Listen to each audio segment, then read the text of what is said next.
Hello, world, and all who inhabit it. My name is Jessica J, aka Jesse J Plays, and welcome to the Junior Trials 2004 Secret Patreon episode. This reoccurring part of the Junior Trials series is where I hold a kind of pre-format tournament for each new card release to get a scope of where the format is at. I also make an effort to participate in these tournaments myself, so over the course of this video you will be seeing my participation in this tournament, and then we will go and explore the top cut. If I qualify for top cut with this deck list, then we will follow my particular journey. If not, we will just watch the games in the top cut. Folks, it is the year 2004 in release order, which means the release of the Chaos monsters and the release of the Monarch monsters. I'm going to go over this a little bit more in detail in the official Junior Trials video, but the interesting things about this format are, number one, the rule in Junior Trials format, where any text that says Tribute Summon is instead treated as Normal Summon, saying Normal Summon, meaning that the Monarchs do get their effects simply by normal summoning them, completely changing their viability and completely changing their gameplay for this season of Junior format as opposed to the previous one. And number two, we are playing with erratas, which is extremely interesting because Chaos Emperor Dragon Envoy of the End has a sizable errata. It truly needed a sizable errata. Those of you who have any familiarity with how this card played when it was originally released in 2004 format are well aware of how utterly broken this card was in its original conception. The errata cuts down on the power level to a significant extent. There's now a clause that says, so the thing about Set is that it has an effect that blows up the board. All cards on the field and all cards in each player's hands get sent to the graveyard. In the olden days, you would combo that with like a Searcher, to get like a Yada Garasu from your deck to your hand, normal the Garasu, and just immediately win the game on the spot. Nowadays, they have changed it, so there's this little, you cannot activate other cards or effects during the turn you activate this card's effect clause, which is a very reasonable, maybe not as reasonable in the modern era, but in our particular format, a very reasonable nerf to this card's overpowered legacy.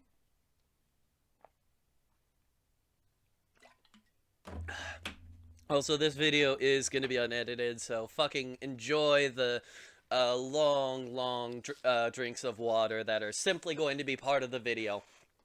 Okay, so we have Monarchs and we have Chaos. Blackluster Soldier Envoy at the beginning, I Wish TCG and I decided to pre-ban, because at this stage that card is not only better than errated Chaos Emperor Dragon Envoy at the end, it is better than most cards that are released for like a decade. It is kind of wild, even in a format where you can normal summon Blue Eyes White Dragon, how strong BLS Envoy of the beginning is. So we pre-banned that. We pre-banned a number of other cards, and you might be thinking to yourself, well, wouldn't Chaos therefore be the best deck? And I built this deck hazarding a guess that the answer was actually no. We've got one said, but I was genuinely concerned that more than one copy of this card would be bricky in the format, where, again, you can just set Despair from the Dark if you so desire. Set is still good, Chaos Sorcerer is still good, but I do still feel as though, not only is Bungus, just like Bungus decks, the best thing you can be doing to win games right now, we also have to contend with the Monarchs in this particular format. Now, Admittedly, Zaborg the Thunder Monarch is much stronger than anything that should ever be reasonably legal in junior format in release year 2004. We allowed it, just this one format to exist as a one of, for the simple reason that, the rule change makes it different than it was in last season. We're like, we'll give it a trial run. But Zaborg is definitely overpowered in this format. Mobius is overpowered in this format. And even the weakest of the three monarchs that we received, the Stalos, has also been causing trouble. You see, Delinquent Duo is legal in our format because it's been pretty bad in past formats. In 2003, you really wouldn't see this card in deck lists that were winning tournaments. The problem is, with Delinquent Duo usually, is that having only one spell activation makes an effect like this inherently less valuable. Since your one spell is so coveted, you generally want to use it on something like Heavy Storm or Nobleman of Crossout or Mystical Space Typhoon that like takes away the resources your opponent has on the board. Otherwise, they are just going to fucking kill you. The thing that Thestalos changes about this is now you don't you can use more than one of your limited action economy in a given turn to strike your opponent's hand. If you open the game and you open Delinquent Duo and Thestalos, that is 3 cards out of your opponent's opening hand. And that is where things start to get really, really dicey in terms of like the balancing of these particular cards. So the best thing truly to be doing in this format, I think, is just triple Delinquent Duo, triple Thestalos, probably maxing out on Pot of Greed as well, and just playing a 40 card deck with the biggest guys available. And you just want to draw this 2-card combo as frequently as possible, and then just spam the board with big guys and win as quickly as possible. That's the best deck that you're going to get in this format right now. I did not choose to play exactly the best deck in this format. I chose to play a version of the best deck that is playing 45 cards, because there were a couple of things in this format that I wanted to test out. A couple of cards like, Waboku, that were a little bit more on the fringes of, like, what I would consider playable in this format, but I was like, oh, well, Waboku's really interesting because it, like, if your opponent goes all in on a combo expecting, to get lethal, and then you Waboku, then you have the opportunity to make a really big push next turn. So they're just, like, a couple of little things in the deck I am trying out, which is the reason that I am playing 45 cards. I do not consider a 45 card deck optimal right now. There have been past junior formats where I would argue for like a 42, 43 card deck simply on the strength of the tempo of having a certain number of trap cards in your deck. I think that while a lot of the time in TCG you do just want 40 cards, you want to draw exactly like the best cards as frequently as possible. In a lot of junior formats, it's been a little bit different, where you don't necessarily need to draw one exact trap card in your opening hand. You just need to draw a number of trap cards in your opening hand, and it's worth playing a slightly higher than 40 card ratio, though not necessarily 45, something like 42, 43, just to increase the number of trap cards you generally see in your opening hand because of the way tempo works in junior format rules. This is not one of those formats. The strength of Thestalos plus Duo as an opening hand means that 40 cards is optimal. I'm choosing to play 45 because this format, at the time of building this deck, is pretty new to me, and I'm curious about a lot of stuff. Going through the card by card really quickly. Like I said, only one said because it can be bricky, and a lot of the times you would rather just have something that you can normal summon and hit your opponent with, but there are a lot of times where it feels really good to have this in your hand as a follow-up. If you're like first, if you're like initial normal summon baits out your opponent's trap card, you then have an opportunity to essentially go Chaos Emperor Dragon uncontested. And even though this card's effect is not being resolved nearly as frequently, it's a big gamble in junior format because your opponent gets first initiative immediately after you play it. It is still useful as a big guy, as a 3,000 attack guy who just hits your opponent and can be special summoned. I think it's a nice one of. We've got the one of Blue Eyes White Dragon and Gogiga Gaga Gigo. This card is huge. It has 2950 attack and also has a sizable defense stat line.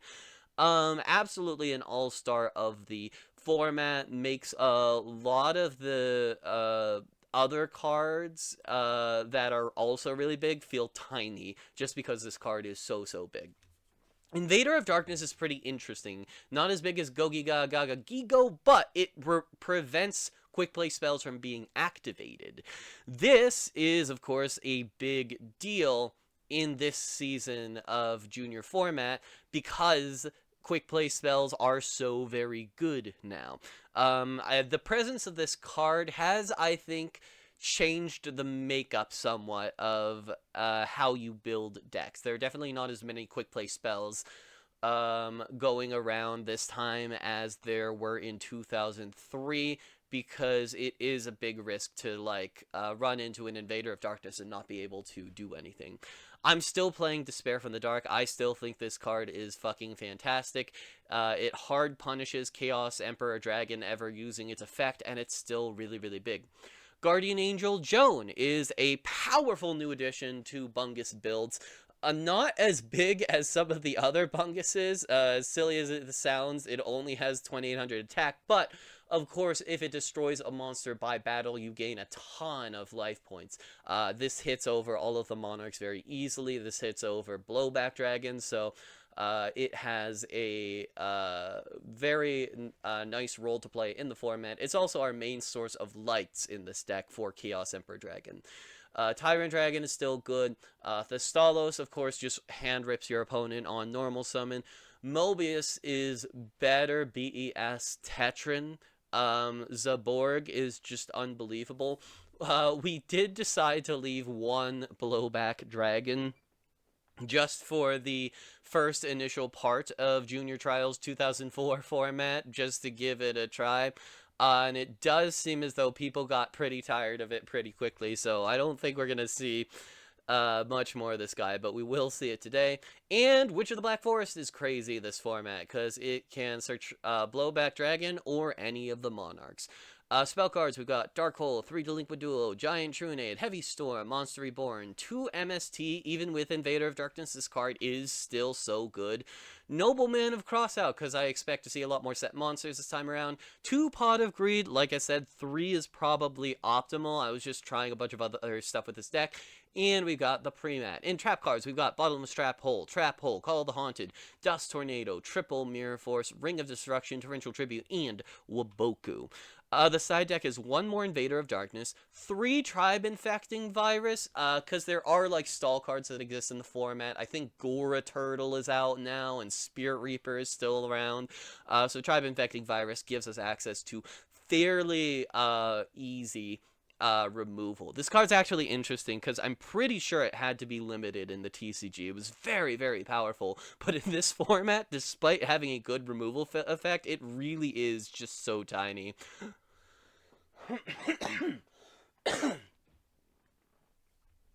Excuse me. We've got 1 Mobius in the side deck.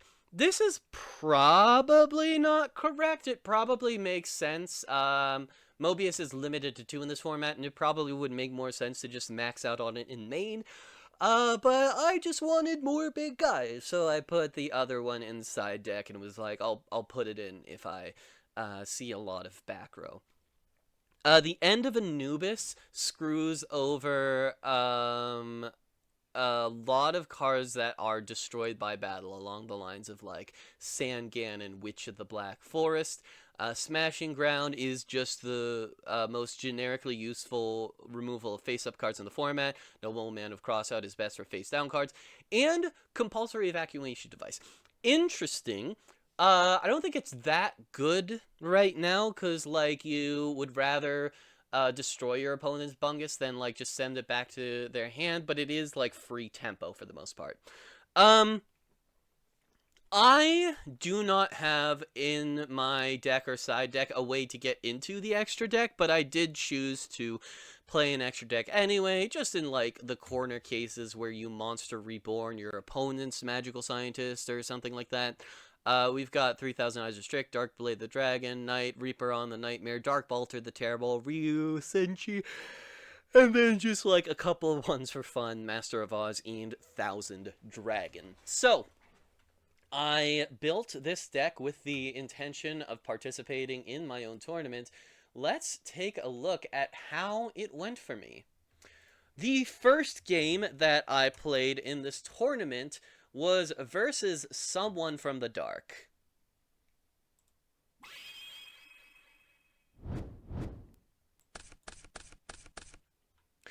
Weird opening hand that doesn't contain any bunguses on my end. Someone from the Dark gets to start with a Invader of Darkness. I am able to draw a bigger monster at the top of my turn. Gogi-Gaga-Gigo hits the field. I choose not to attack, though. And Someone from the Dark gets to retain their set card and Invader of Darkness. Someone normal summons Zaborg, targeting Gogi-Gaga-Gigo. And at this point, I am already starting to feel the hurt. Thankfully, Someone from the Dark does switch Invader of Darkness to defense mode, making me feel good about having waited on using this Dust Tornado to pop Someone from the Dark's back row. But Someone from the Dark has a clever play in response, compulsing their very own Zaborg in order to use it for future turns.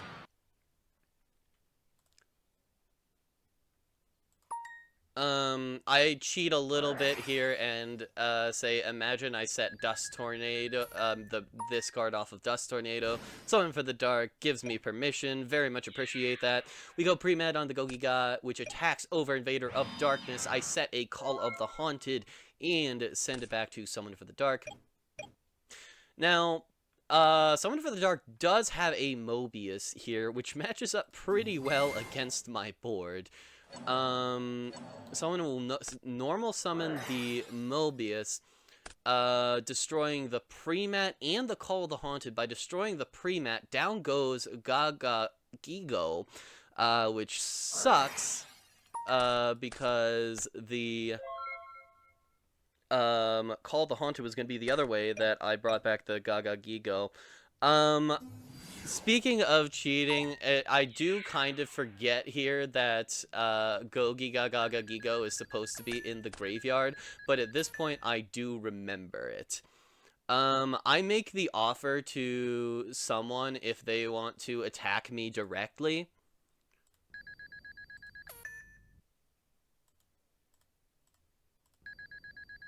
But Someone for the Dark does just say, no, it's okay, I wasn't paying attention. So we repair the game state, and I send it back to Someone from the Dark. We've got a Zaborg coming down, and I decide to retain my trap cards for the time being, which is maybe a little greedy of me, I might say. Given that, maybe a little bit greedy of me, given that I know the other Mobius is in the format. Someone from the Dark is going to just attack with Zaborg at this point.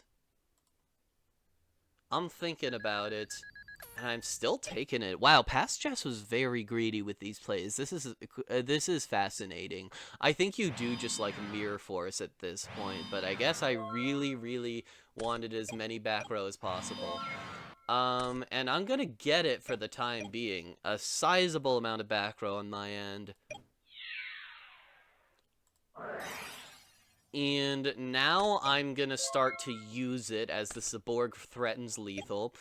That Delinquent Duo is a bit rough to see this late in the game, but we will go ahead and proc it, paying 1,000 to discard 2 cards from Summon for the Dark's hand. And, okay, we've got a Sed, but no light monsters, as of now. So, now someone is going to try to get in with 2 monsters, presumably because they know that they have the Chaos Emperor Dragon, so they have good follow-up for having a light in the graveyard, and then they get to normal summon Amazoness Swordswoman. And I'm not immediately sure I have a way to get rid of this with just 1,400 attack. Oh, this is very silly. So down comes Blowback Dragon, and now it is the time for the Coin Flip Olympics. I cannot attack over this Amazoness Swordswoman at this stage. I need to destroy it with a Blowback's effect, and I do get to that point. We can't really afford to be safe about things by now. Blowback Dragon attacking directly.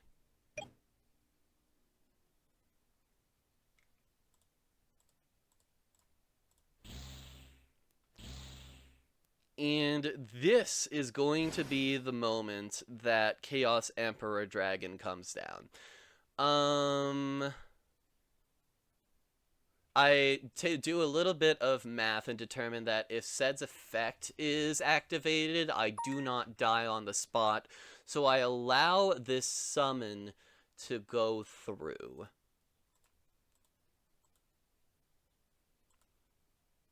And in this case, the Waboku actually does feel pretty good. If it had been just bottomless, I would have been forced to use it immediately. And then Summon for the Dark would have been able to fairly confidently normal summon a monster. Which would have left me in a not great situation. With the Waboku being a little bit more chainable, I'm able to wait a little bit longer and make Summon from the Dark have to think. I will go Waboku here just because we can. And Chaos Emperor Dragon's effect will bring me all the way down to 200. But we have a great normal summon off of that in the form of Despair from the Dark. Someone for the Dark top decks fucking Reflect Bounder.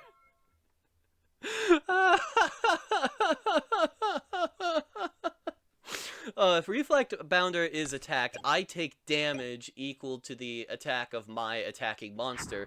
So, unfortunately, there is nothing I can do about this monster right now. And with an enemy controller off the top,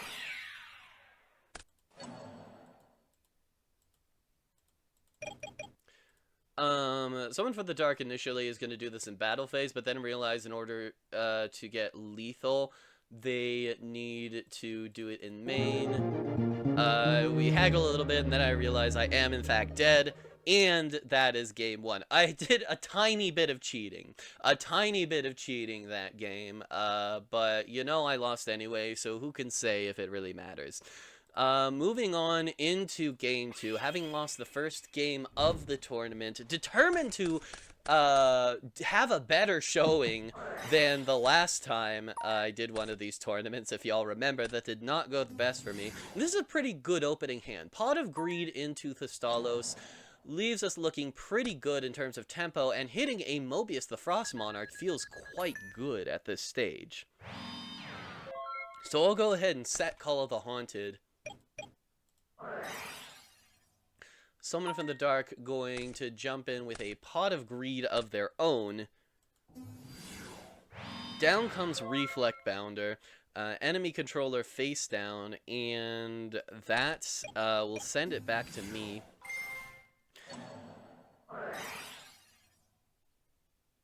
I normal summon Mobius the Frost Monarch. To pop someone from the Dark's enemy controller, someone chains the enemy controller to put Mobius into defense mode. I decide to just take the 2400 to just get Reflect Bounder off of the field. I don't really want someone from the dark to retain monsters. I would rather just keep it moving at this stage. Set a second card, thinking to myself, surely I've already seen one of the Mobiuses get sent to graveyard by a Delinquent Duo. There's simply no shot that someone from the dark has drawn the other one. Sometimes that is how it goes. Mobius on Mobius violence happens in the battle phase. Main 2. Yeah, the thing about someone's hand is that it's looking a little bit Spell and Trap light. And I have the bigger monsters. Gogi-Gaga-Gigo hits the field, destroys Mobius the Frost Monarch. Thestalos attacks directly. That's a good top deck. Someone from the dark with the Pot of Greed. But we're not going to be able to use limiter removal this turn is the problem. Zaborg is, of course, always really solid. We will use its effect to kill Gogi-Gaga-Gigo, trade the respective monarchs here.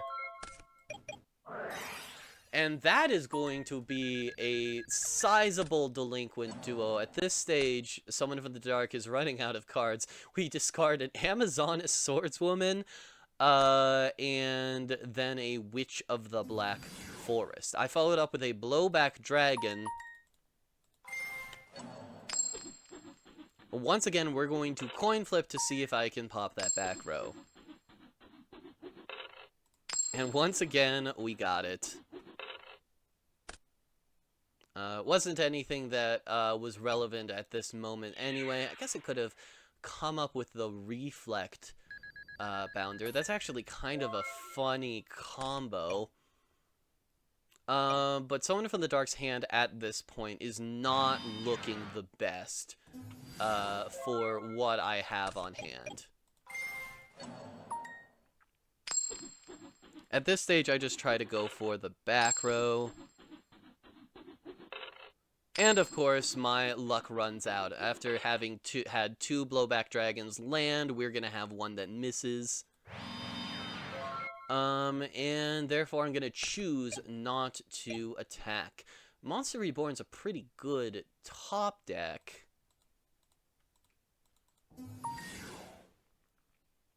Summon from the Dark normal summons Amazoness Swordswoman, attacks into my Despair from the Dark. Because of Amazoness' effect, that will deal me 1500 damage. In main 2, someone will go Monster Reborn, cleverly targeting Witch of the Black Forest, which plays around my bottomless trap hole. And now we see the less good side of Delinquent Duo. Unfortunately, the card is just completely dead at this stage. Blowback Dragon is going to target that back row, which is Dora of Fate. This is relevant because it means if someone from the dark top decks a level 8 monster, I lose on the spot. Dora of Fate is really, really specific, but when it resolves in this format, you actually take a ton of life point damage. I gotta start, taking out some of these, like, reflecty guys at some point. So I take out Amazoness Swordswoman. Someone from the dark fails to top deck a level 8 monster, so I am still alive. Torrential Tribute is pretty good, though.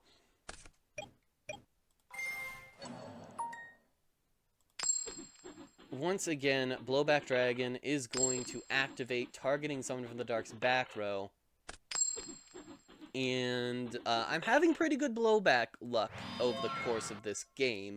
We'll go ahead and set one monster. Someone from the dark gets Fusilier Dragon, the dual beast mode, which is pretty good, but not bigger than Despair from the dark's ass.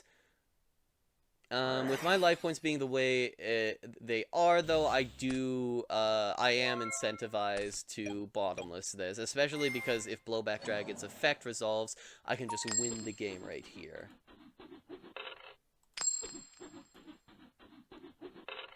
And indeed, we will resolve Blowback Dragon.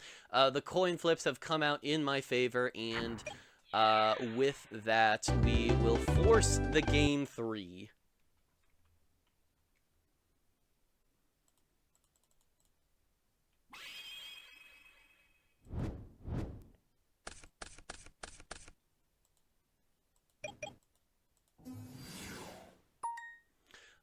Normal Summoning Tiva. This is a card we pre-limited in the format, because its text says, when this card is normal summoned successfully, your opponent cannot declare an attack during their next turn. It's essentially just a walking torrential tribute. It's pretty annoying to deal with.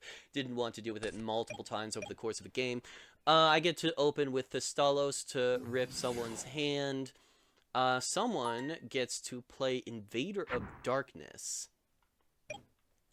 Which will leave my Mystical Space Typhoon unable to resolve for the time being, but Summon from the Dark does not have a trap card, and I get to follow it up.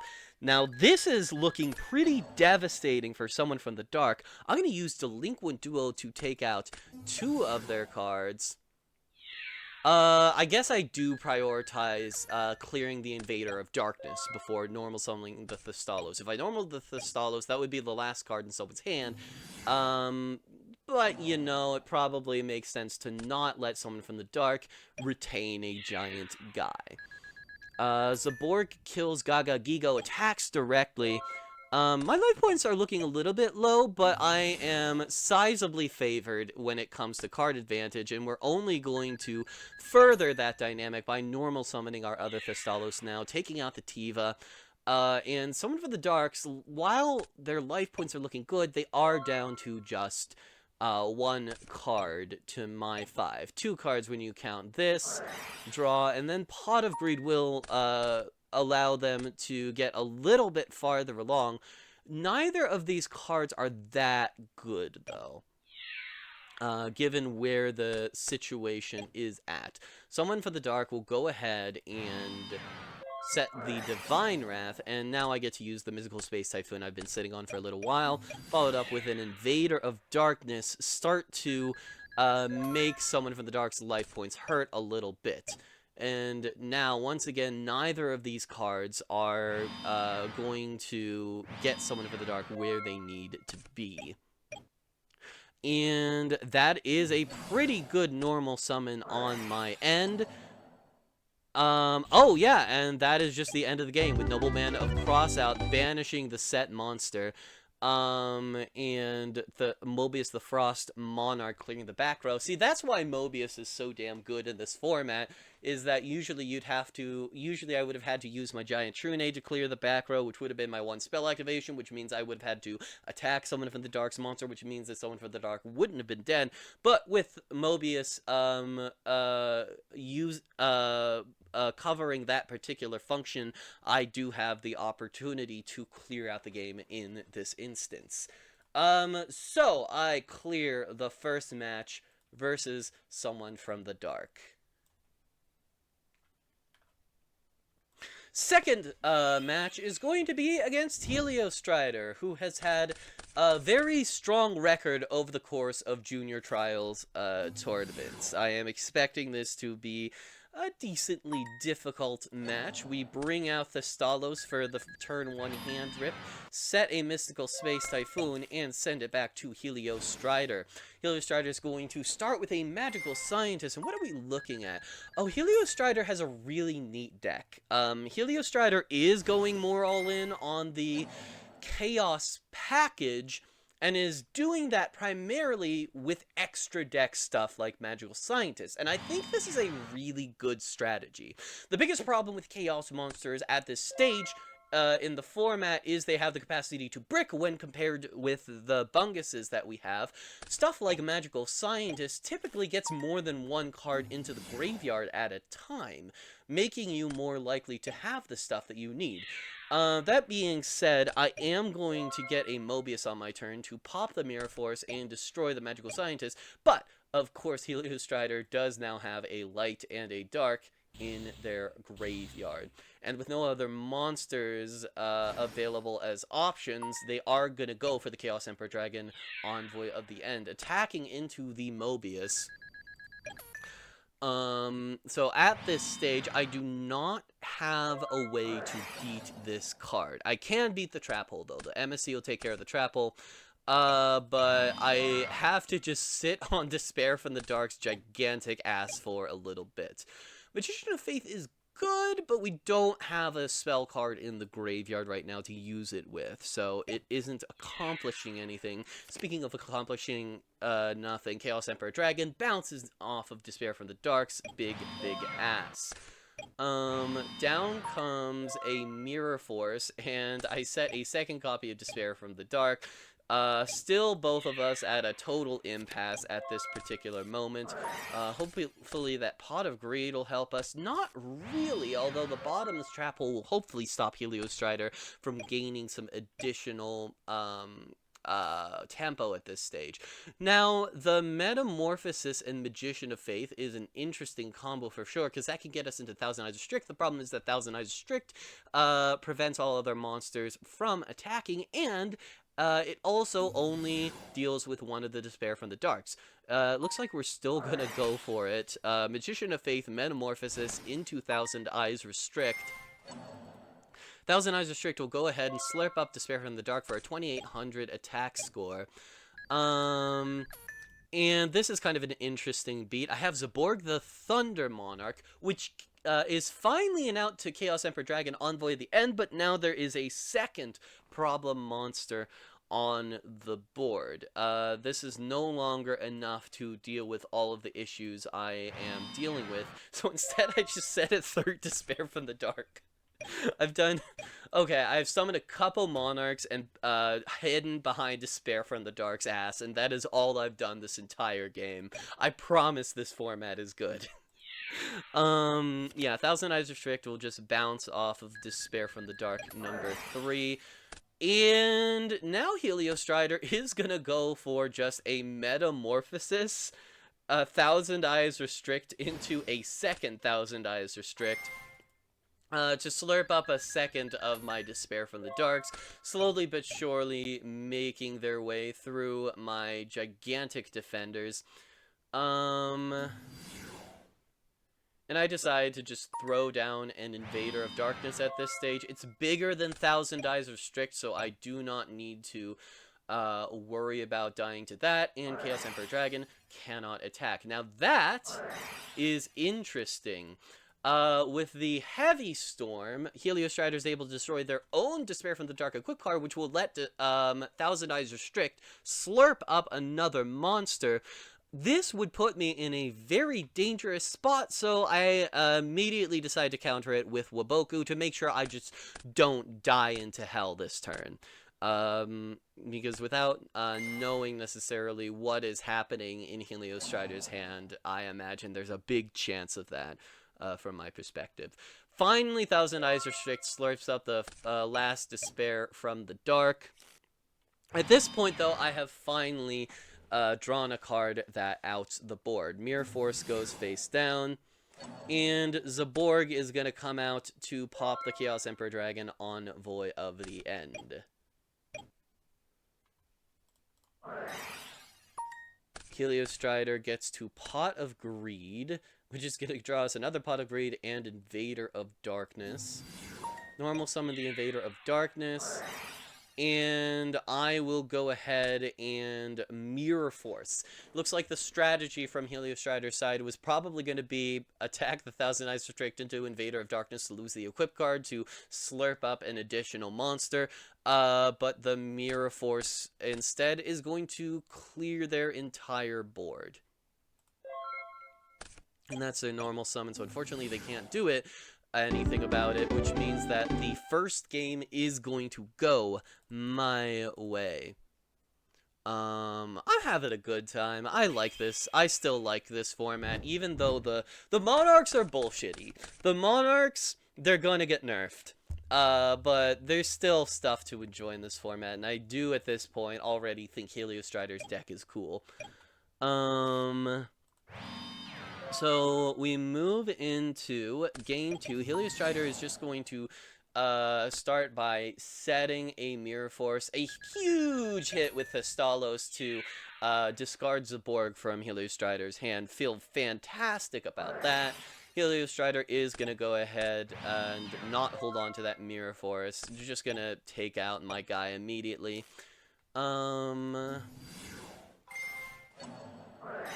We got the Mobius, but I get to chain Ring of Destruction, so we're just going 1 for 1 here at this stage. But it's a 1 for 1 trade that ultimately favors me as the Gaga Gigo comes down and hits Heliostrider for most of their remaining life points. Of course, the low life point count is always the point where Magical Scientist starts to feel a little uncomfortable. But, you know, Metamorphosis does give us a better option with it at some point. If we can survive to that, stage. Which it looks like, unfortunately, we will not. Guardian Angel Joan kills the Magical Scientist after the MST prevents the TT from going off. Gogiga Gaga Gigo hits in for lethal, and that is the second match of the tournament. Bit of a quicker one, but you know, sometimes that is how the Bungus rolls. And of course, Ring of Destruction plus the Thestalos gave me a really strong start. Alright,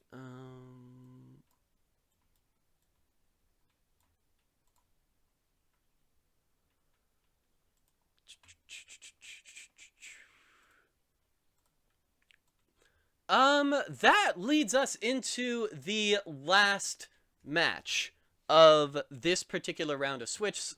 For those of you who are unfamiliar with junior trials, there are 2 days of qualifiers, 2 Swiss rounds that you can participate in. You only need to do well in one of them to qualify for Top Cut. Top Cut is very vibes based. It always has been in junior trials. I generally get everyone with like an X1 record in. So at this stage, I probably qualify for Top Cut anyway, based on the rules that I have used in this tournament in the past and present. But this game is basically to see who will win this round of Swiss, and generally the person who goes XO gets a little bit of an advantage. So this is a match that I would like to win. Zaborg is going to come down and immediately kill Invader of Darkness, and I'm just going to use MST to make sure that that bottomless trap hole never translates. Pot of Greed into Delinquent Duo feels pretty good. I feel so good that I almost cheat here, but I catch myself. I do go Thestalos, which in retrospect maybe was incorrect. I probably maybe wanted just like a bigger guy to retain board presence. Instead, we summon Thestalos for the hand rip and then trade with Mobius. Here Sparky is going to get off a Thestalos of his own, and is going to absolutely fucking own me. Just completely dunk me into the fucking sun. Discarding the Delinquent Duo before I can ever use it. And a Monster Reborn for Invader of Darkness is going to leave me very, very low. With 300 life points left, I am not in a comfy position at this stage, I would say. So down comes the biggest guy I have left to hand, Gogiga Gaga Gigo over Invader of Darkness. Now, a number of things that Sparky could draw. Oh, I forgot about this. What's cool is that Thestalos normal kills me. Yeah, Thestalos does a small amount of burn damage whenever it discards a monster, but any one of the monsters I have to hand at this point would mean I'm dead. So Thestalos kills me, Smashing Ground kills me. I imagine like half of the cards in Sparky's deck kill me from this position. Thankfully, I am able to survive, just for the time being. Sparky sets Sangan and Call of the Haunted.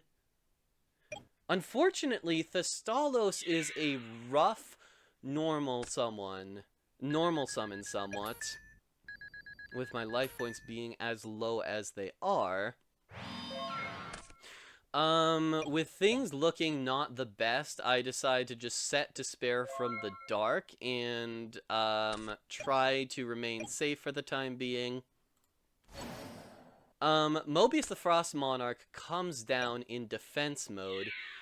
Realistically, I probably should have gone for more damage here. Gaga Gigo attacks Sangan, and Sparky searches out Noble Maneater Bug.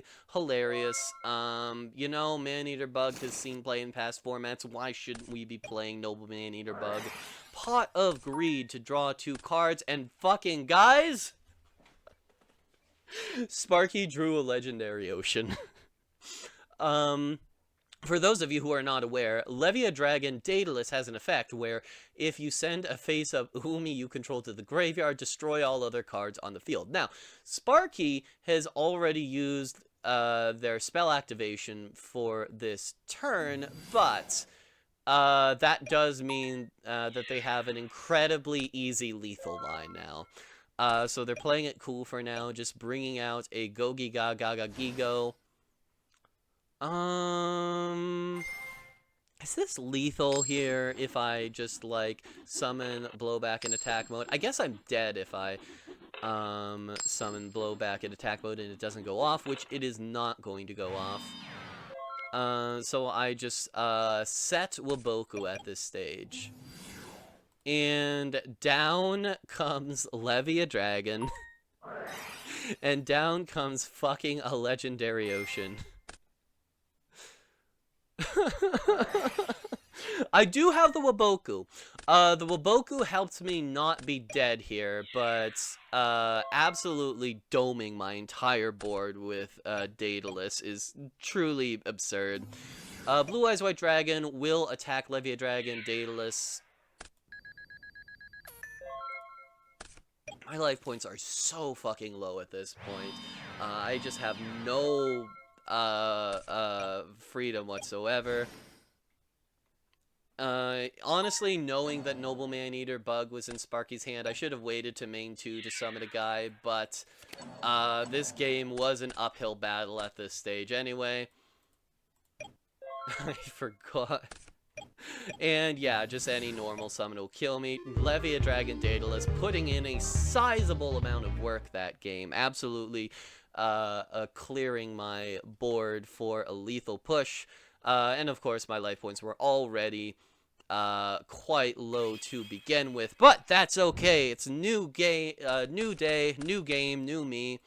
And I feel pretty good about this opening hand. We get to Thestalos for a Gaga Gigo, which is a nice 800 burn. We get to set Ring of Destruction. And I'm just like, no. Under no fucking circumstances. Ring of Destruction into Levia Dragon. And in, oh my god, look at this fucking hand! Look at this! We have another Legendary Ocean and another Daedalus! I can't fucking beat this! Yeah, so the idea of Daedalus is that it's smaller than the Bunguses in the format, but if you draw both Levia Dragon Daedalus and a Legendary Ocean, you get to just pop your opponent's board, and Sparky is really, really good at drawing both of these cards together. So the one spell activation is going to be Monster Reborn for Gaga Gigo, meaning Sparky retains the biggest guy. Blast Held by Tribute is a pretty good set, and I don't have anything big enough to clear Gogiga Gaga Gigo anyway, so Despair from the Dark is going to be set for the time being. Gaga Gigo attacks into Despair, bouncing for 50 damage. Thestalos comes down, making me discard my Invader of Darkness. I take 400 myself. Down comes Tyrant Dragon, and I attempt to clear out Thestalos. Sparky has the Blast Held by Tribute to kill my Tyrant Dragon and burn me for another 1,000 damage. Call the Haunted goes face down, and folks...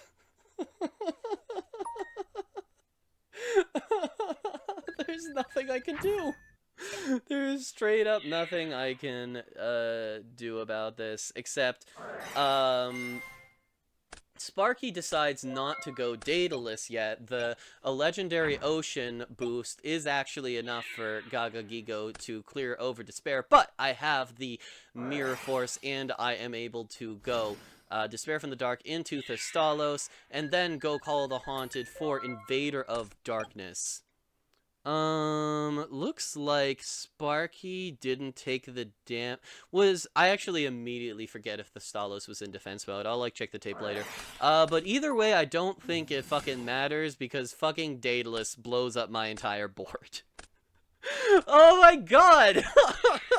Neither of these cards are searchable. You cannot search a Legendary Ocean. Well, I guess, like, Daedalus is searchable by Witch of the Black Forest, but we are just fucking drawing that shit. We're just hard drawing that shit. I normal summon Mobius, but I get Trap Hold, and... It's Sangan for game. After that entire tournament, I am tripped up at the last hurdle by fucking Daedalus and ALO Turbo. Oh, just another normal day at Junior Trials, folks.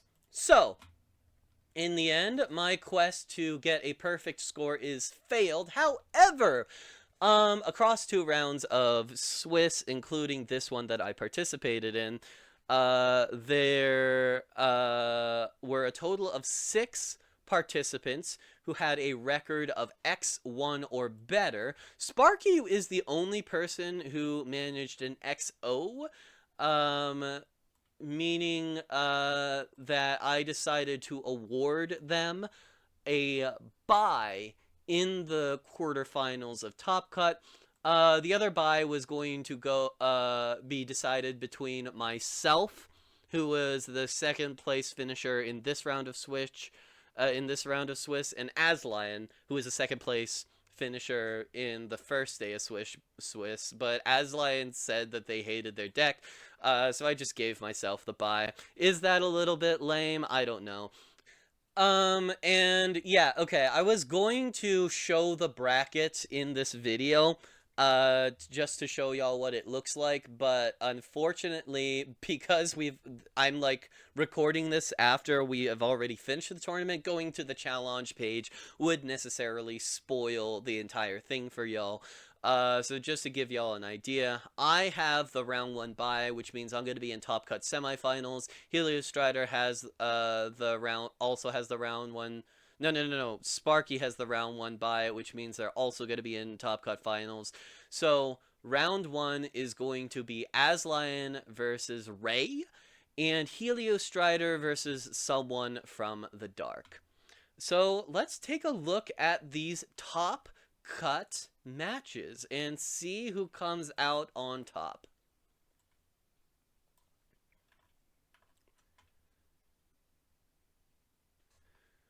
Alright, round 1, the quarterfinals is going to be between Aslion and Ray. Let's see what these 2 players have. Now, Aslion is playing a pretty strong Bungus deck with one small problem. They mentioned in the Discord after the tournament that they completely forgot about Gogi Gaga Gigo. So straight up, their lineup of monsters, their attack stats are just kind of underneath where the rest of the format is at.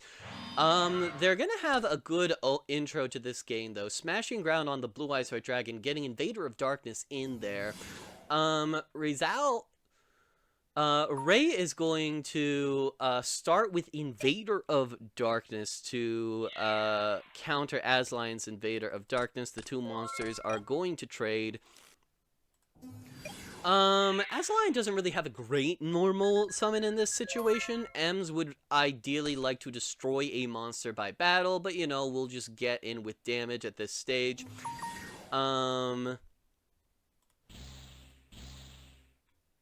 Ray is going, possibly a little bit greedy here. I guess we didn't see the back row, proc last turn, but still... we are going in with a Mystic Knight of the Jackal. And oh, we had like a little bit of list confusion. The top cut of Future Visions, everybody posts their deck list. Everybody's deck list is public information. And Asline for a moment was looking, because Ray participated in 2 days of Swiss. Asline was looking at the wrong deck list and wondering where a certain card came from. Now, Mystic Knight of Jackal is a little bit of an asshole here. With Ems getting sent back to the top of deck, Asline is going to be denied an opportunity to draw a stronger monster. Luckily for Asline, they were sitting on a dark hole. Unluckily for them, the strongest monster they have available at this point caps out at 2,500 attack, leaving Ray with 100 life points to fight another day. And not only are they gonna fight another day, they also have a Monster Reborn to hand, which means that they get to bring out Mystic Knight of Jackal and try once again to lock Asline out. Now, this is against decks that have smaller monsters. Mystic Knight of Jackal has the potential to evolve into full Yata-Garasu. Like, this card is mostly fine because it's pretty small by the standards of, like, Bunguses in our formats. But because of Asline's monster choice, they come very close to getting completely locked out of their entire deck. Luckily for them, they do have Zaborg, which kills the Mystic Knight of Jackal, hopefully for good this time. That Magical Merchant is going to mill a large number of cards at this point. At this point, Ray has Lights and Darks for days, and they're going to get a Pot of Greed out of this as well. Sending it back over to Ray, we've got a Pot of Greed to see if we can find something that works well against Zaborg, and that is going to do very, very nicely. Guardian Angel Joan attacks over Zaborg, Asline takes 400, and Ray is going to gain 2,400. Asline probably kicking themselves for not playing a single monster with more attack than Ems. Except here's a monster with more attack. It's Tyrant Dragon, baby. Kills, Guardian Angel Joan. Asline's still pretty low on cards, but Ray not really having the hand to press, their advantage at this stage. Card destruction is gonna come down, which will allow Ray to essentially dig for something better. There are, like, a lot of hands that, put Ray in a really good spot here. And that is not it. Oh, no. Oh, that's really unfortunate, actually. The lack of monsters here. Not only the lack of monsters, but just not drawing a Chaos monster. Because, like, if we had a normal summon and a Chaos, then we would be looking pretty good. But just a really rough card destruction from Ray's side. So we set Offerings to the Doomed. Asline is going to choose not to normal summon out of fear that there is a Torrential Tribute back there, and instead will lose their Tyrant Dragon to an Offerings to the Doomed, which isn't the worst for Asline, because Ray it has a hand that doesn't look the best. They do have a Pot of Greed that they can go ahead and try to fix their hand with, and at least that is a normal summon of some kind. Knight Assailant set on the board. The problem, of course, that Ray is going to shortly come across is that Asline also has a Knight Assailant. And yeah, Knight Assailant popping Ray's Knight Assailant will clear game one. That went on a fair bit longer than it needed to because Ems is so tiny exactly. But that will leave us in game two of this match of the quarterfinals. Asline gets to open with Tiva to prevent Ray from getting to attack this turn. Pot of Greed to get more stuff in their hand. We got a Mystical Space Typhoon into a Mystical Space Typhoon into Aslion thinking long and hard about their Raigeki break, and they are going to go ahead and go for it, which makes a certain amount of sense. You play aggressively in this format, and often you are rewarded for it. Ray will use Witch of the Black Forest to search a Thunder Dragon. Tiva and Blue Eyes White Dragon will attack directly. We will discard the Thunder Dragon, Zaborg will take out Blue Eyes White Dragon, and Chaos Emperor Dragon will meet the Torrential Tribute. Now, Aslion is out of cards, but Ray is pretty close to being out of life points, and... Okay, the good news for Ray is that we do have another Chaos Emperor Dragon, so we can push for a sizable amount at this stage. Down comes the Sangan for a solid half of, Aslion's total. Interesting. Unfortunately, not enough to get Aslion out of this situation, I don't think. Yeah, this creature swap can be devastating, but by itself isn't enough to get the job done. So Ray is going to try to stay alive, or Aslion's going to try to stay alive here, but with that Raigeki break, Ray is going to force Aslion into Game 3.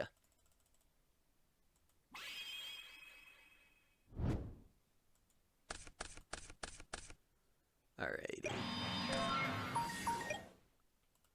So Aslion's going to start off with Witch of the Black Forest. Invader of Darkness is going to hit Ray's board, taking out that Witch. Aslion gets just a wealth of options at this stage, and it looks like Mobius with this particular hand is a good choice. Is Ray gonna set something? Yes. Ray's gonna go ahead and set Torrential Tribute. And Aslion will go ahead and bring out the Mobius, the Frost Monarch. Ray goes ahead and uses the TT, but Aslion has a strong follow-up in the form of Monster Reborn into Ray's Invader of Darkness. Tempo is now on Aslion's side, and you have to feel pretty good about having that bottomless trap hole. Zaborg will take out the Invader of Darkness. And it looks like Aslion will retain their bottomless trap hole for the time being. Aslion goes Premature Burial to bring out Mobius the Frost Monarch, and sets Invader of Darkness, sets Blast with Chain. Playing defensively here, which I like, given that Aslion doesn't know that Ring of Destruction is set, but this can put Aslion very close to dead, so solid, not slow play, that's not the term for it. Slow play is not a thing people like. Solid, slow and steady wins the race gameplay from Aslion. See what Ray does here. Guardian Angel Joan is good, but... are we? Yeah, we are gonna go Blast with Chain. Bringing Mobius the Frost Monarch to 2,900, which means Guardian Angel Joan is down. This was, Blast with Chain was a hilarious card in some junior formats. A lot of the time the stat lines are close enough that this absolutely matters, and even when it doesn't, it's a really tricky card to chain to your opponent's Mystical Space Typhoon. It might look silly, but this is a real card at this stage in junior format, I would say. It might not be one of the best trap cards, but it is absolutely a consideration. Ray's gonna throw down a Fiend Comedian. Right, Ray attempts to set Night Assailant, realizes that they already summoned Guardian Angel Joan. So instead, they're just gonna go for Chaos Emperor Dragon, Envoy of the End. Bigger than all of Aslion's cards presently, but both of the cards in Aslion's hand do beat it. We're gonna wait a second before we do any of that, though. Mobius, the buffed up Mobius will get over the Zaborg, go to main phase 2, will attempt to smashing ground the Chaos Emperor Dragon. And yeah, that clears. Aslion will switch Invader of Darkness so that its forward-facing stat line is the bigger one. Ray is thinking probably about Ring of Destruction at this stage. No, we're gonna go Fiend Comedian. This is a fascinating card, and it's a very chaos-centric tech.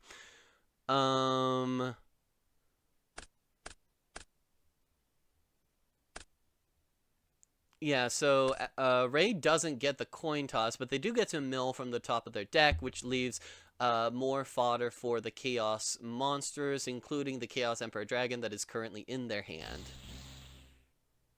And down will come Chaos Emperor Dragon, and that will make Aslion use the bottomless trap hole that they have been sitting on for some time. Now things are starting to look a little bit dire for Ray. Aslion has had control of the board for some time. And that, yeah, so we'll go ahead and use the Borg, immediately clearing out the Knight Assailant. Aslion plays around the Mirror Force.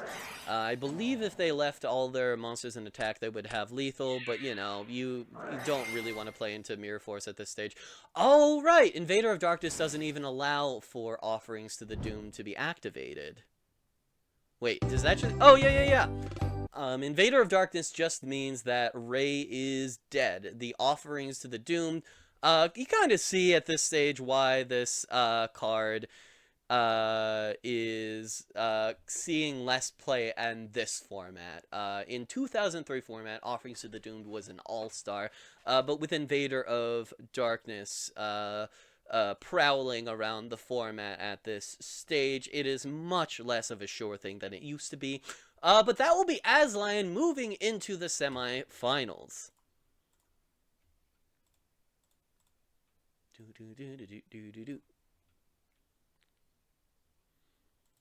The other quarterfinals match is going to be Heliostrider versus someone from the dark, both of whom I played against, so we are familiar with both of these decks at this stage. Heliostrider with extra deck Chaos, and someone from the dark with a very interesting machine-focused build with limiter removal and the like. Heliostrider starting off on the right foot with a blowback dragon that doesn't work on someone's side, and a dust tornado to pop someone from the dark's compulsory evacuation device, which lets Heliostrider also set an additional card, although I don't think that's going to matter. It doesn't look like they have a means to... Oh, maybe off of this Pot of Greed they'll find something. Yeah. Okay, now it does matter. Pot of Greed will draw 2 cards, including a trap card. Down comes Blue Eyes White Dragon to clear out the blowback dragon. Not a huge life point swing yet, but you would rather be Heliostrider in terms of card advantage than someone from the dark at this stage. Ems is going to come down, and Heliostrider will go ahead and Mirror Force that. Ems is a card that when it destroys a monster by battle, it gains 700 attack permanently, which would mean it is bigger than Blue Eyes White Dragon, so Heliostrider will choose not to deal with it.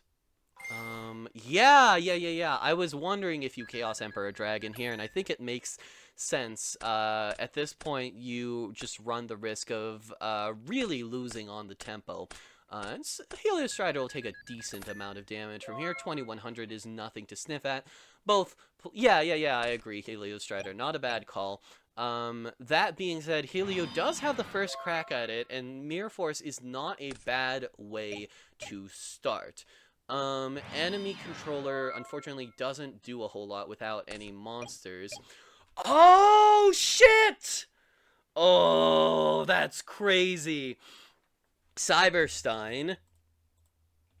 Oh, are we going for it? You really about to do it? Oh, Cyberstein. Not broken yet. Still pretty strong in certain situations, and I would say this is one of those situations. I guess Helios Strider did not want to pay 5,000 life points and play into what could be a Mirror Force.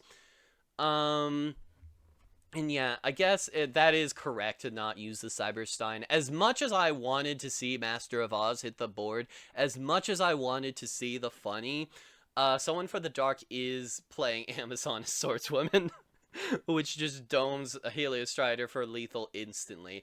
I mean, someone who would have to play around the Mirror Force, but still, that's a very, very precarious position.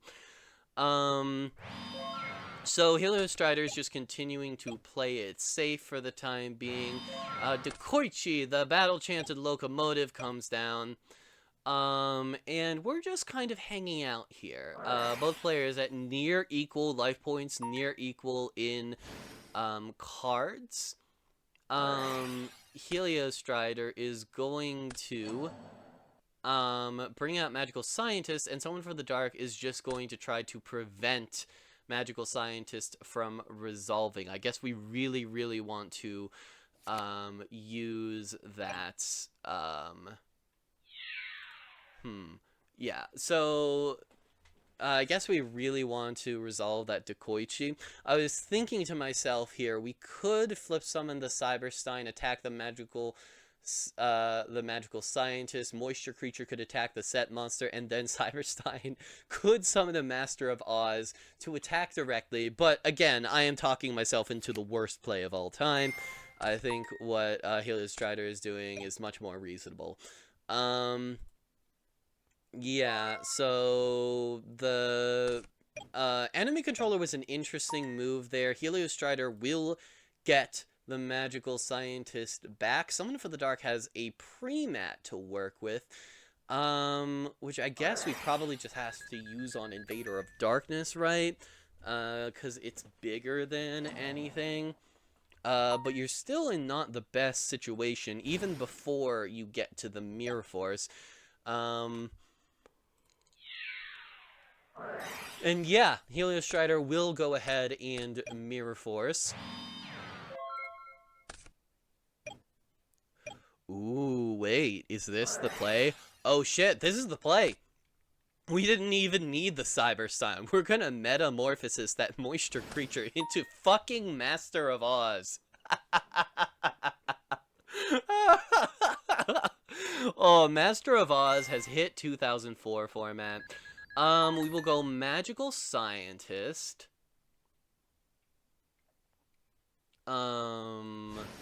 Yeah, Ryu Senshi is a really good call here, because that prevents the use of a Mirror Force at this stage. So I believe that we can go ahead and switch everything to attack and go into lethal. Yeah, the Ryu Senshi cannot attack, but everything else combined is still exact lethal.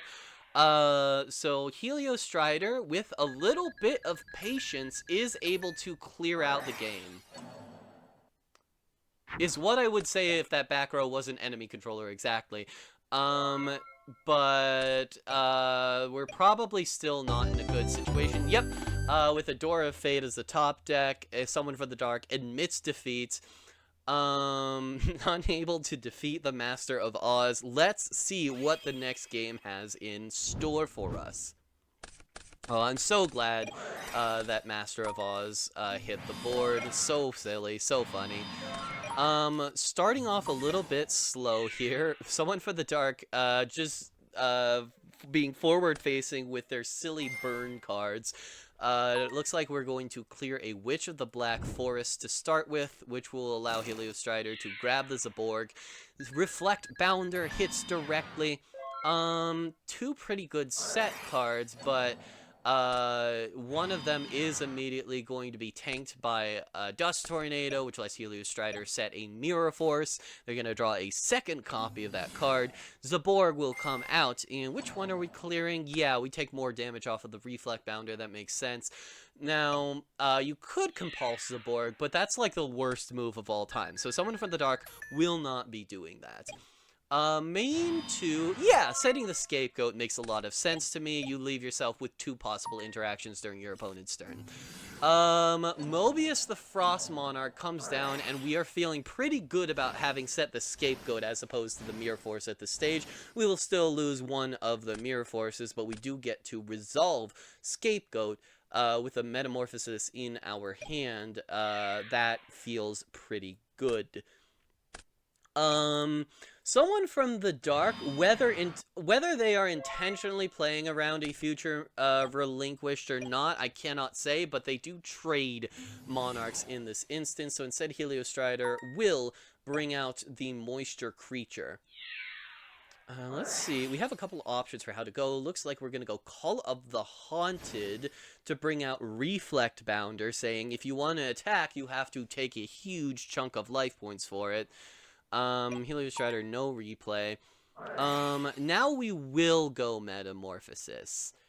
This will grab us a Thousand Eyes Restrict, which allows us to take out that Reflect Bounder before we take more damage off of it.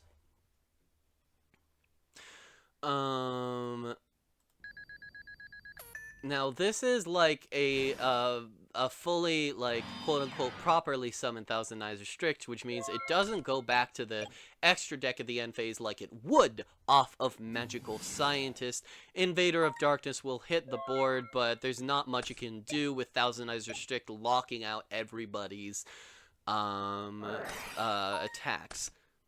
Heliostrider has a Pot of Greed, but doesn't have a whole lot else to do at this stage, so they're just going to attack that Thousand Eyes Restrict into Invader of Darkness, take the 1,000 damage. Compulsory will bounce that Thousand Eyes Restrict before it gets the chance to slurp up Invader of Darkness. So Heliostrider will just switch Moisture Creature to defense, set another trap card, and send it back.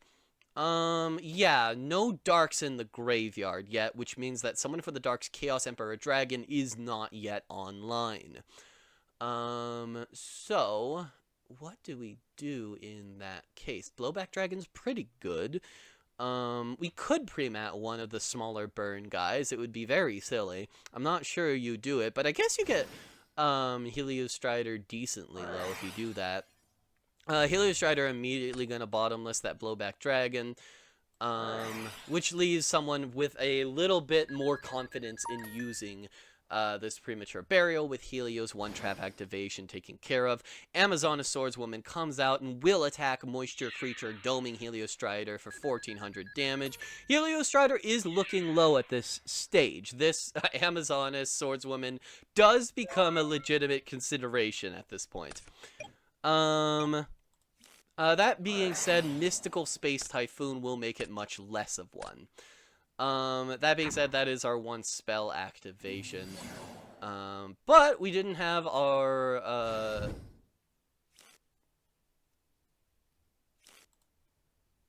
Oh, did we Pot of Greed this turn? Wow, I don't remember anything that has ever happened. Did we really Pot of Greed this turn? I'm not sure. I didn't think we did, but maybe we did. That's strange. Oh, we are choosing to do it in the battle phase. Okay.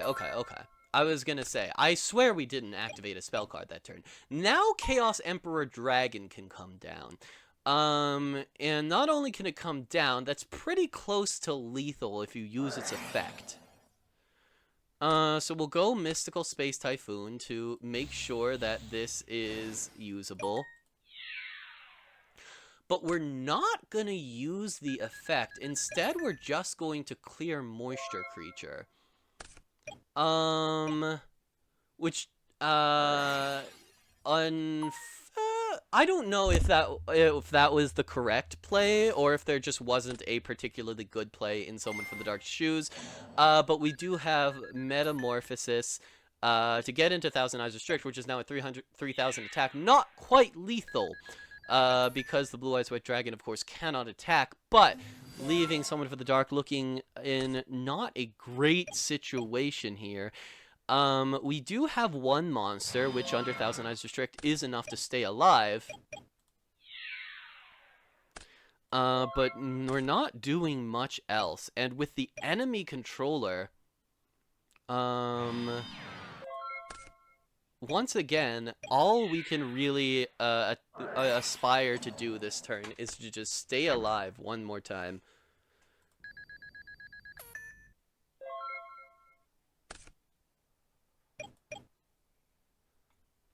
Alright, someone from the dark, still unable to attack. Yeah, at this point, someone from the dark is unfortunately just spinning their wheels a fair bit.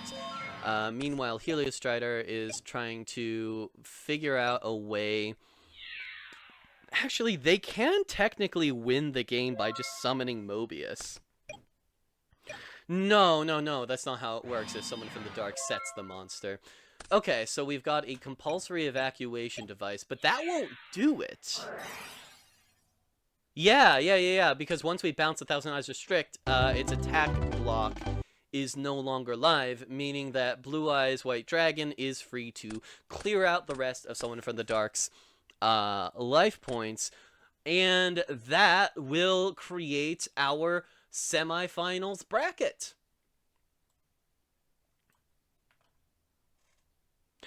Alright, now we move into semifinals, and we return to the Jessie J Plays narrative. I bet y'all were all fucking missing that. You were like, where the fuck is Jessie J Plays? After having lost in the Swiss round, I nonetheless qualified for Top Cut. Will I be able to bring it home ultimately?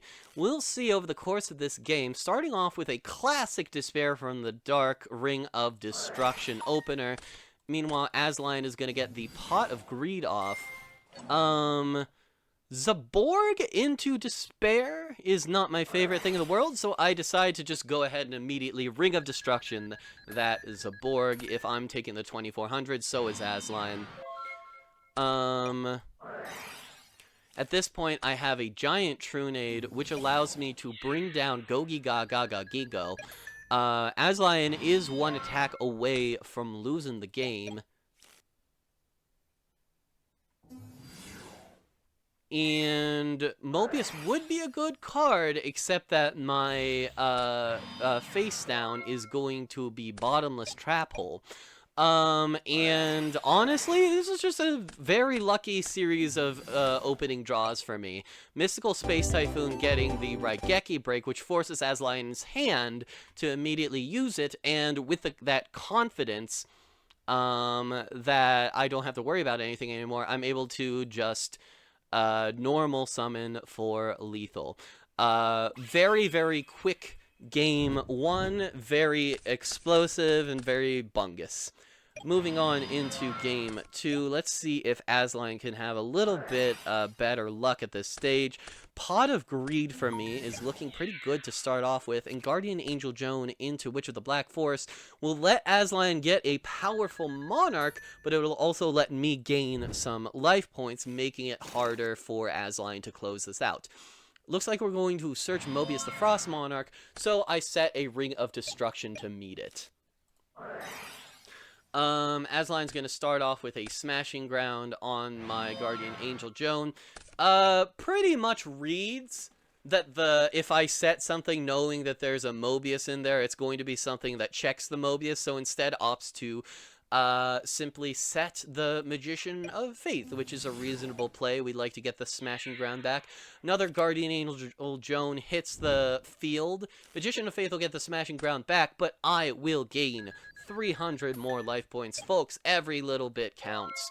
It is Aslion's turn, and it looks like we don't really... Yeah, we have to Smashing Ground the Guardian Angel Joan, and we are going to follow that up with Tiva, which will prevent me from attacking during my next turn. Aslion will set a Raigeki break, and now I will go ahead and use Premature Burial, using my somewhat surplus of life points to bring back Guardian Angel Joan. I will set an Invader of Darkness, set a Dust Tornado, send it back to Aslan, giving them a sizable number of choices for what to target with Raigeki Break. There isn't like, if I just put one card on the field, that would be like an easy choice. Here, there is not necessarily one. They're still gonna do it though, because they get to pop my back row and in the process use the effect of the Knight Assailant that they discard off of the Raigeki Break to get Magician of Faith back. A neat little engine online for Aslan. Down comes Mobius the Frost Monarch for a sweet 2-for-1, which then becomes which then becomes a thing that Aslan has to sacrifice Mobius for, as Ring of Destruction will destroy it. Tiva is unable to defeat Invader of Darkness, but Smashing Ground will get the job done. Magician of Faith will be set. And at this stage, I go Monster Reborn. This is going to be a pretty decent Guardian Angel Joan for me, just continuing to keep my life points well out of lethal range for Aslan. That being said, he keeps resolving Magician of Faith, which means he has essentially infinite Smashing Grounds. But that is a pretty good draw. Down comes Blowback Dragon. And let's see if the coin flip is in my favor this time, folks. Do you believe in heads? And yeah! I am just the coin flip master today. I think I've used this card 5 times, total of over the course of these episodes, and I think I have failed, over the course of these games, and I think I have failed the coin flip exactly 1 time. The other Guardian Angel Joan will kill the Magician of Faith, gaining me 300 life points, and losing Aslan 2,300 as Blowback Dragon gets in, for the, a direct attack. At this stage...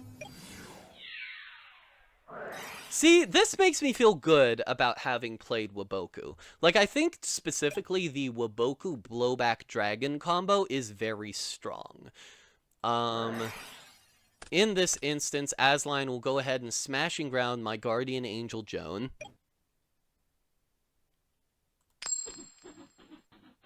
And Aslan's like, go ahead and flip now, knowing that if I flip 3 heads, the game is over. But unfortunately, with no back row, the game is over anyway. Down comes Despair from the Dark to trade with Guardian Angel Joan, and there goes Blowback Dragon for lethal. Yeah, while it's true what Aslan said about it being a mistake for them not to play Gogi-Ga-Ga-Gigo, I just had really excellent draws over the course of that entire game. Game 1, of course, everything worked out exactly the way it needed to for me, and then Game 2, I was able to protect the blowback with Waboku, and just stay ahead of Aslan the whole time. So, you know, sometimes that is the format. That is going to lead me into the grand finals for the tournament. Meanwhile, Sparky, who previously usurped me in a round of Swiss, is playing against Heliostrider, who defeated someone from the Dark for a spot in the semifinals. Who will come out on top? Can Levia Dragon Daedalus take it home once again? Heliostrider is going to get a good start with this Pot of Greed, setting Magician of Faith, because we just want to do that shit again. Setting Dust Tornado. This is a good opening from Heliostrider. That being said, that is going to be the fucking Levia Dragon a Legendary Ocean combo again. And Heliostrider is immediately going to Dust Tornado the absolute shit out of that Legendary Ocean. This leaves Heliostrider free to resolve the flip effect of Magician of Faith, getting that Pot of Greed back, and really staying in the driver's seat when it comes to tempo in this particular game. We will set Blast Held by Tribute. Heliostrider, that back row is not what you think it is. Oh, that is that happens, for sure, for sure, for sure. We've got a lot of good options here. It looks like we're gonna start with Pot of Greed to see if we can get some more, and that's gonna be another Pot of Greed, another Mystical Space Typhoon. Neither of them are gonna come up this turn, but Zaborg into Levia Dragon feels pretty good, even with this blast held by Tribute. Subsequently killing Zaborg and hitting Helio for 1,000 damage. Mystical Space Typhoon goes in the face down column, and now it is Sparky's turn. Setting Magician of Faith, setting Dust Tornado. The Mystical Space Typhoon is going to take out the Dust Tornado. What is our... we don't have a Darken Graveyard yet. That is our biggest problem. So we'll go Pot of Greed. I don't think you want to set Night Assailant yet, but maybe you do, actually, because our only other normal summon doesn't get its effect. Yeah, okay, yeah. Setting Night Assailant is bad if you read your opponent's set as also being Night Assailant, but it's still good in the regard of getting a Dark into your graveyard. So actually, I changed my mind. That does make total sense. Moving on to Sparky's turn, we are gonna go Gogiga Gaga Gigo. Yeah, unfortunately with these two sets, there was probably no way that the blowback was hitting the board. I think I might have started with blowback anyway, just to get one of the trap cards activated. But with Sparky not fearing, with Heliostrider not fearing Sparky's monster, Heliostrider allows the attack to go through, which allows the Night Assailant to kill the Magician of Faith before it can get back that all-important legendary Ocean. We move into the next turn. Heliostrider has some very solid options at this point. And it looks like we're going to go Mobius to pop that back row. And I imagine that we will be following that up with Chaos Emperor Dragon. Yes! Light and the Dark are banished, and Chaos Emperor Dragon hits the field. This is eroded, so it doesn't work that way. But even without this Ring of Destruction activating, Heliostrider is thoroughly in the driver's seat for this game at this stage.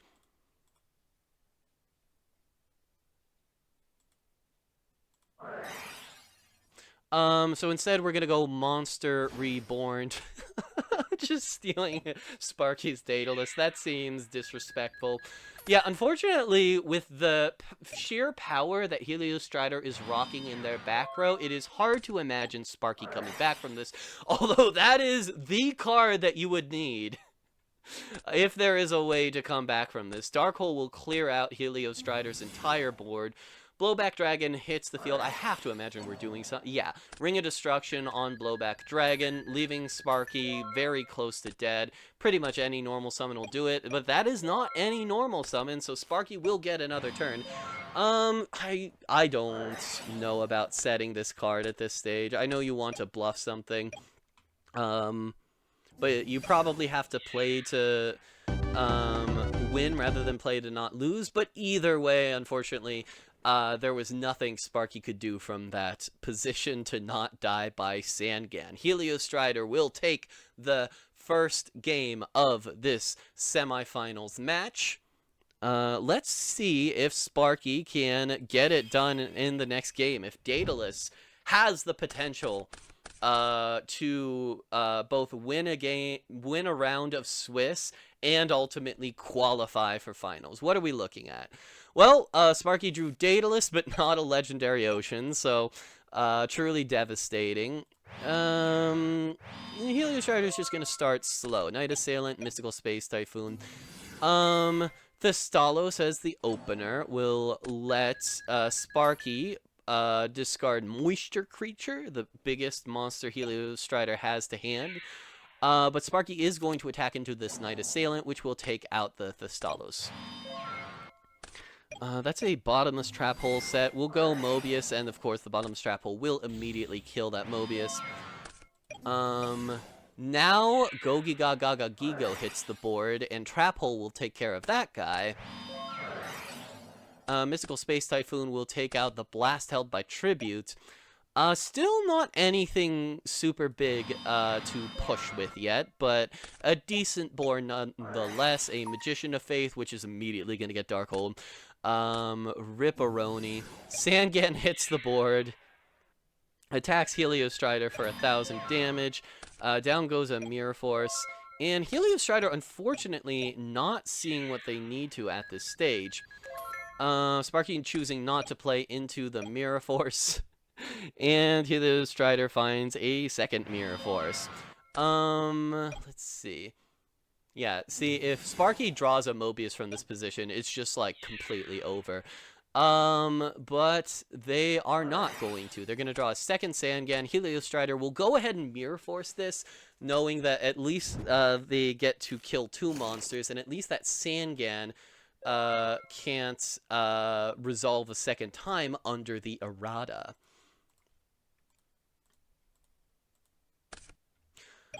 God, Heliostrider just cannot find a fucking monster to save their life this game. They do still have good enough back row to keep them going for a little while yet. Witch of the Black Forest will bring Heliostrider down to half, and finally we find another monster. I have to imagine we're going to be playing defensively with that because it's taken us so long to find anything. And yeah, that is going to be a Moisture creature in face-on defense mode. And we don't have anything.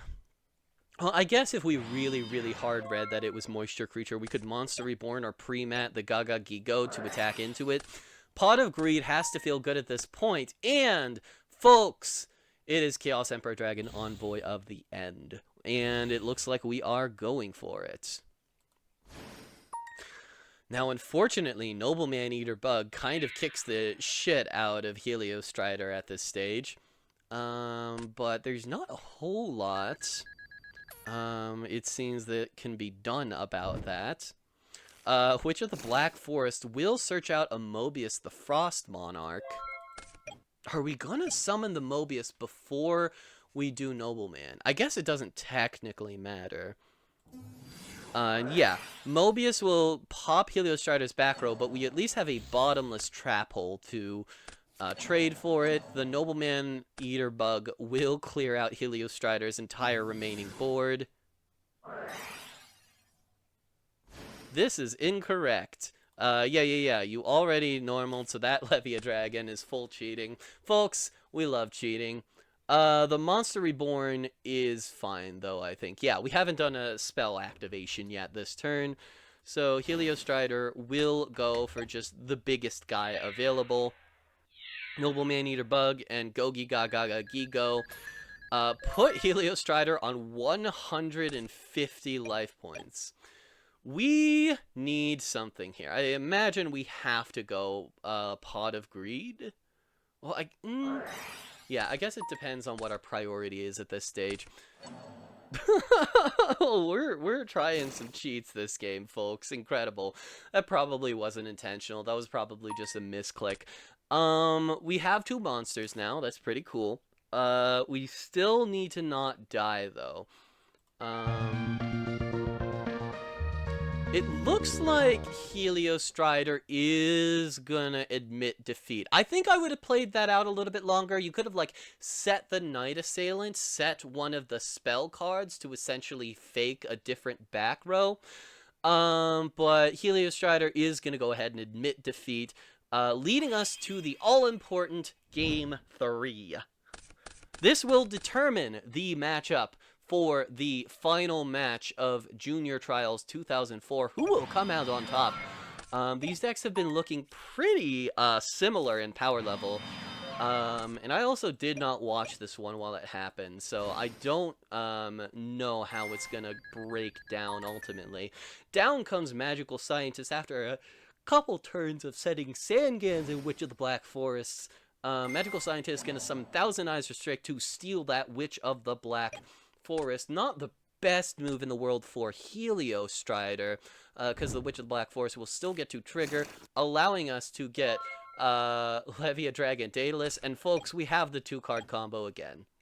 we have once again put together the 2-card combo. We're not going to use it yet, though. We're going to go Mobius the Frost Monarch, pop the Mirror Force, kill the Magical Scientist. We're going to go Heavy Storm here, and we will go Moisture Creature and flip Summon Sangan to maximize our damage here. The Ring of Destruction is definitely what you like to see against the Levia Dragon strategy. Alright, let's see what we got here. Yeah, down comes Levia Dragon. Heliostrider allows it to go far enough for Sparky to use their 1 spell activation, but then is absolutely gonna Ring of Destruction that Daedalus. And now things are looking a tad crusty for Sparky. We've got a Mirror Force face down, but that is pretty much all we're looking at. So we'll try to go for oh, this isn't quite lethal, but it's still going to get Mirror Force. We have the Insulation of the Sangan, which is going to search out another Magical Scientist. Okay.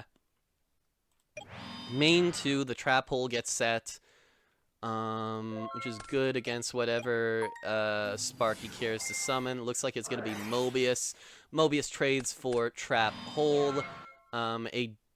Sparky is going to faint with that set card. Heliostrider not doing anything aggressive, setting Magical Scientist, setting Mirror Force. Now Sparky's hand is starting to look a little bit less impressive than some of the other hands that we've seen over the course of this game. Of course, Levia Dragon, Daedalus, and a Legendary Ocean is flashy when you get the 2-card combo off. But when you don't, you end up with Legendary Ocean feeling a tiny bit bricky. That being said, the Gogi-Gagaga Gigo enters the board with 3150 attack, but loses to the Mirror Force, leaving Heliostrider free to take a huge... Wait, no! That's the end of the game! Oh, fuck! Folks! It had to be Master of Oz!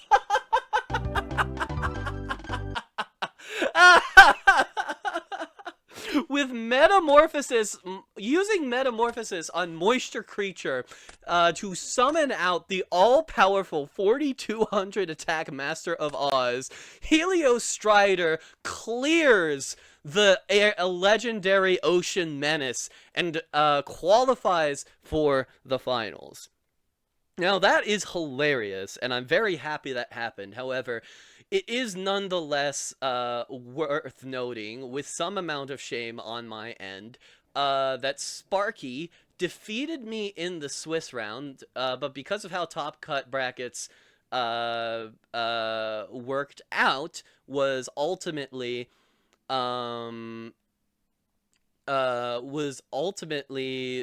cut before reaching finals. Now, that does mean that I never actually beat Sparky's deck a single time.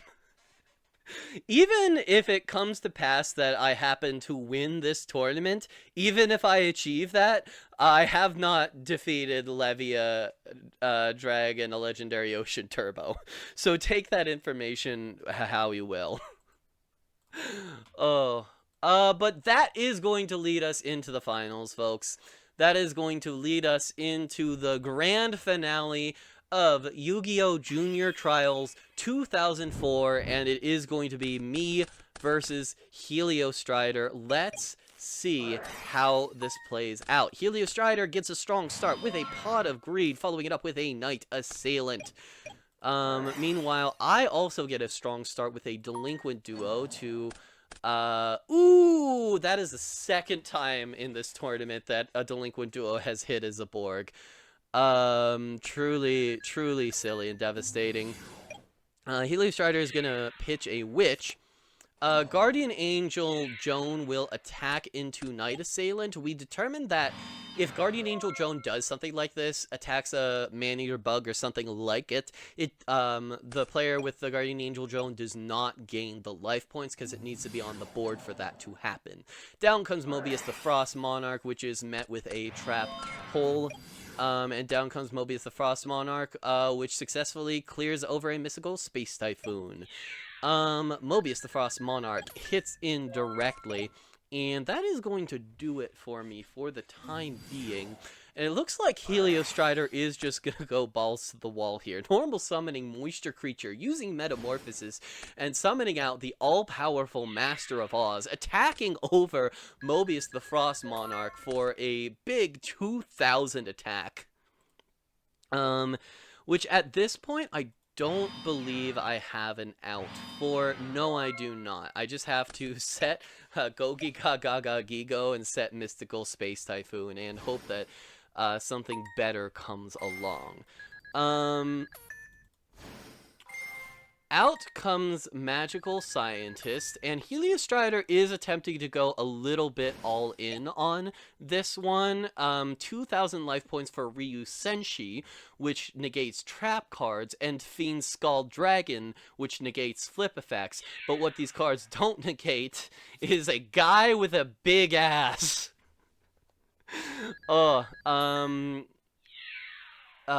Master of Oz will clear Gogi Gaga Gigo, but I do ultimately leave this turn without having taken too much damage yet. At this stage, I set another huge guy, Despair from the Dark. And what am I Monster Reborning here? Am I just getting a second guy?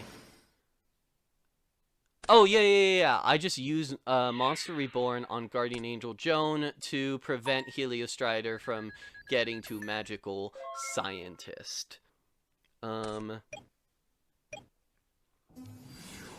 Heliostrider brings out the Invader of Darkness. Master of Oz is going to clear out Guardian Angel Joan. Invader of Darkness, on the other hand, is just going to bounce off of... I'm doing life points the lazy way. I don't really want to do the math. It's just going to bounce off of Despair from the Dark. Setting a Mirror Force here. Pot of Greed feels pretty good for me at this stage, and that also feels extremely, extremely good. Master of Oz clears the Despair from the Dark. I choose this moment to Waboku because I need a Light and a Dark in my graveyard in order to activate Chaos Emperor Dragon Envoy of the End. Unfortunately, the Chaos Emperor Dragon Envoy of the End is going to get met with a bottomless trap hole, but I have one trap left up my sleeve. Heliostrider attacks with Master of Oz, and I respond with Mirror Force to clear out Heliostrider's entire board. I get to follow it up with a Mystical Space Typhoon on Heliostrider's face-down card. A lot of normal summons would have won the game here. Unfortunately, we don't get quite that lucky. But Heliostrider is not able to follow it up with any kind of monster. So I go Call the Haunted for Gogi Gaga Gigo and win the game in this instance. Folks, my 45 card pile is one game away from conquering this tournament and proving once and for all that I can win games of Yu-Gi-Oh! In a format where I made all the rules. Let's see how this one goes. Heliostrider, of course, has had a great track record in junior trials. But holy shit, this hand is insane. This is the combo that my deck has been threatening all tournament. It is turn 1 Delinquent Duo Thestalos. And I immediately discard Heliostrider's entire hand, losing a Metamorphosis, losing a Mirror Force, and losing a Magician of Faith. Heliostrider is going to have a hell of a time coming back from this, unfortunately. I'm choosing at this point not to attack. There's not much I am worried about necessarily. Heliostrider chooses not to use the Night Assailant. Mystical Space Typhoon will target Heliostrider's back row. He gets to chain Scapegoat, making sure that I won't be able to get in with damage over the course of this turn. Doubly so as the Night Assailant takes out the Guardian Angel Joan, once again preventing me from gaining life points. The Thestalos to take out one Goat token. Now, this would be pretty good for Helios Strider. But I do have the Ring of Destruction in order to prevent Thousand Eyes Restrict from resolving. However, Helios Strider does get to banish a Light and a Dark for Chaos Emperor Dragon, conquering the board for the time being. But I do get to follow it up with Blowback Dragon. Can we get another one? Yeah, of course we can. That's what, 6 out of 7 blowbacks that I've used over the course of this tournament. Rolling true. That is ridiculous. This card is so bullshit. Helios Strider draws Monster Reborn. Looks like their best option is probably just Guardian Angel Joan. Yeah, they'll resurrect Guardian Angel Joan. Gain a fair bit of life points here, so I have a decent while before I'm going to be able to properly lethal them.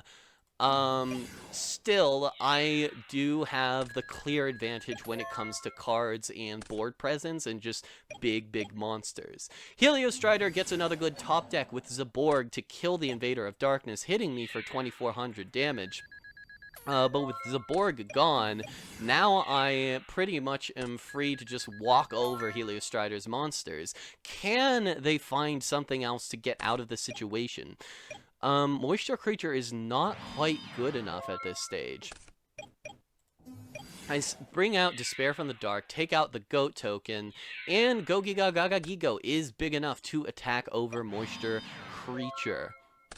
Despite having noticeably lower life points, I'm in a pretty commanding place when it comes to board presence at this point in the game. I decide that I don't need to go overboard. Knight Assailant hilariously kills Gogiga Gaga Gigo because Helios Strider's like, I can afford the life points, I just need to kill the bigger guy. Despair from the Dark. Attacking directly. Mobius going into hit Helios Strider's back row, but it's once again trap hole. Ironically, if I summoned Tyrant Dragon, there would have been nothing Helio could have done, but I had no way of knowing that. This is a pretty good Mobius the Frost Monarch, but it doesn't solve Helios Strider's tempo problem, especially as I use Bottomless Trap Hole to secure the game. And folks, oh, it is simply that easy. I think we saw a significant amount of skill over the course of these games, especially by me. I think me winning that game had absolutely nothing to do with opening Delinquent Duo Thestalos. But, you know, despite some of the bullshittier parts of this format that I wish TCJ and I are going to be trimming out over the course of the first Junior Trials episode, I had a pretty good time playing in this tournament, and I'm, you know, happy to have brought it home with my silly pile of gigantic bunguses. Congratulations to Helios Strider and Aslion and someone from the Dark and Ray and also and Sparky and everybody who participated in this tournament. If it so pleases you, feel free to think of this as a rock paper scissors format where Helios Strider's deck always won versus Sparky, Sparky's deck always won versus mine, and my deck always won versus Helios Strider's deck. Oh, this format is silly. Thank you so much for watching. Thank you for supporting on patreon.com, and I will see you for the next one of these.